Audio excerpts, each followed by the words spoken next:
Shalom, puji nama Tuhan. Program Pastor Talk hari ini akan menjawab, memberkati apa yang menjadi kerinduan Anda. Bahwasanya Tuhan adalah Tuhan yang menjawab doa kita. Anda punya masalah dengan doa saudara? Selama ini berdoa, kok sepertinya kayaknya gak dijawab dan lain sebagainya. Bagaimana cara berdoa yang benar dan lain sebagainya? Apakah saya harus melakukan sesuatu dulu untuk bisa menerima jawaban doa dari Tuhan? Nah, dengarkan Pastor Talk hari ini. Judulnya adalah tentang Tuhan menjawab doa. Kita bisa lihat di dalam Lukas 18 ayat 1 sampai dengan ayat yang ke-8. Saya bagi beberapa ayat yang saya bagikan Bapak Saudara. Ayat yang kedua berkata begini. Kata Yesus, dalam sebuah kota ada seorang hakim yang tidak takut akan Tuhan dan tidak menghormati seorang pun. Lalu ayat yang ke-6 dikatakan, kata Tuhan, camkanlah apa yang dikatakan hakim yang lalim itu. Tidakkah Tuhan akan membenarkan orang-orang pilihannya yang siang malam berseru kepadanya? Dan adakah Tuhan mengulur-ngulur waktu sebelum menolong mereka? Saudara, perumpamaan di dalam Injil Lukas 18 ini bukanlah perbandingan langsung bahwa Tuhan sama seperti hakim yang lalim itu. Sehingga artinya kita orang Kristen harus terus-menerus mendesak Tuhan sampai Tuhan lelah, sampai Tuhan kecapean, dan akhirnya Tuhan mengabulkan permintaan kita. Sebaliknya, Yesus sedang menunjukkan kontras antara kesediaan Tuhan menjawab doa kita dengan ketidaksetiaan hakim yang lalim atau hakim yang jahat tersebut. Jadi ini adalah perbandingan berlawanan sebenarnya. Ini bukan tentang persamaan antara Tuhan dengan hakim yang dibacakan di dalam ilustrasi atau perumpamaan Injil Lukas pada pasal 18 ini. Bukan hanya kita memiliki Tuhan yang adalah hakim yang adil, yang akan segera membenarkan orang-orang pilihannya, tetapi kita juga memiliki Yesus sebagai pembela kita yang terus menjadi pengantara bagi kita. Namun, kita juga memiliki musuh, yaitu si iblis, yang terus-menerus menuduh kita dan menyalahartikan Tuhan sebagai hakim tersebut. Nah, hal inilah yang sering membuat orang menjadi lemah, lalu menyerah, dan akhirnya tidak berdoa lagi karena Tuhan seperti hakim susah. Untuk saya datang sama Tuhan mesti doa berkali-kali, terus berseru, capek dan lain sebagainya. Karena pada akhirnya orang tertipu oleh iblis dan mulai orang-orang Kristen meragukan kesediaan Tuhan untuk menjawab setiap doa yang kita panjatkan.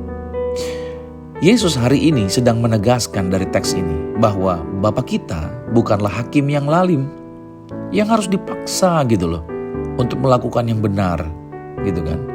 Seringkali kita lebih percaya kepada manusia dan kesediaan orang untuk berbuat baik daripada kita mau percaya kepada Tuhan yang bisa menjawab setiap doa kita. Iblis itu menipu kita tentang kerelaan Tuhan untuk menjawab doa, dan Yesus sedang melawan tipu daya itu melalui perumpamaan di dalam Injil Lukas 18 ini. Nah, Yesus mendorong setiap kita untuk berdoa. Jangan berhenti berdoa, tapi Yesus justru mendorong kita untuk berdoa, memohon kepada Tuhan tanpa meragukan kesediaan Tuhan untuk mengabulkan permintaan kita. Karena kalau ilustrasi ini kan hakim yang jahat, berarti saya ragu dia akan menjawab, makanya saya harus paksa dia, saya harus push dia. Di dalam teks ini kan si janda nge-push terus karena si hakim tampaknya tidak akan menjawab kalau dia memohon dengan biasa saja. Dari teks ini tipuan setan. Banyak orang Kristen datang sama Tuhan, kita mesti push Tuhan. Kita mesti gedor pintu surga. Kita terus menerus tabrak pintu surga gitu katanya. Sampai akhirnya pintunya kebuka gitu. Apakah begitu? Itu demo namanya saudara. Itu bukan doa. Ya kan? Itu namanya ya kan sedang mau meruntuhkan pimpinan yang ada. Sedang meragukan pemimpin, makanya menggedor-gedor terus menerus. Bukan yang seperti itu cara kita datang sama Tuhan. Tuhan Yesus justru ingin membuat kita menghilangkan keraguan-raguan bahwasanya Tuhan kayaknya tidak bersedia untuk mengabulkan permintaan kita. No, hilangkan. Yesus sedang membuat kita untuk menghilangkan itu, menghilangkan keraguan. Justru Yesus mengajarkan bahwa kita harus terus mendesak Tuhan. Yesus mengajarkan begini, bahwa kita harus terus mendesak Tuhan sampai Tuhan menyerah. Justru kata Yesus, itu adalah ajaran yang salah. Catat dan garis bawahi. Mendesak Tuhan terus menerus sampai dia mengabulkan, itu adalah ajaran yang salah. Tindakan di dalam teks Lukas 18, tindakan janda dalam perumpamaan itu memang terpuji. Ia tahu apa yang menjadi haknya. Si janda itu tahu apa yang menjadi haknya. Dan si janda ini menolak untuk menerima jawaban tidak. Nah, jika kita bisa sekuat itu saat berhadapan dengan manusia lalim, maksudnya dalam konteks ini, jika kita bisa sekuat si janda itu dalam menghadapi kezaliman manusia yang lalim, terus tahu haknya, this is my right, saya terus mendesak gitu. Nah, apalagi ketika kita berdoa sama Bapa yang setia, maksudnya perbandingannya. Makanya kita harus terus bertekun. Maksudnya bertekun artinya percaya dengan apa yang kamu yakini sesuai firman. Sekalipun ada delay, sekalipun ada penundaan, karena kita tahu Daniel pernah berdoa, minta petunjuk sama Tuhan. Doa pertama langsung dijawab dalam tempo 3-5 menit. Berikutnya lagi dia minta lagi jawaban sama Tuhan. Lama sampai 21 hari saudara, dia menunggu. Begitu lamanya. Sampai 21 hari. Kenapa? Karena ada serangan si jahat. Ada penghadangan dari si jahat. Saudara tahu bahwa setiap kali kita berdoa, doamu sudah didengar sama Tuhan. Tetapi kalau ada penundaan, itu karena ada serangan si jahat yang menunda. Saudara, bukan seperti si janda yang tadi bahwa ayo kita gedor terus, atau pengajaran yang selama ini kita tahu, kita gedor terus, kita doa terus gitu. Bukan, tapi kita tahu, kita percaya maksudnya. Bahwa saya yakin doa saya sudah didengar.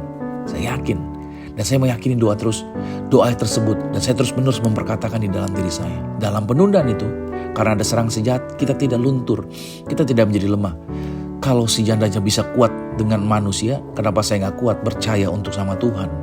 Kita bisa terus percaya bahwa Tuhan sanggup dan Tuhan mau menjawab doa kita.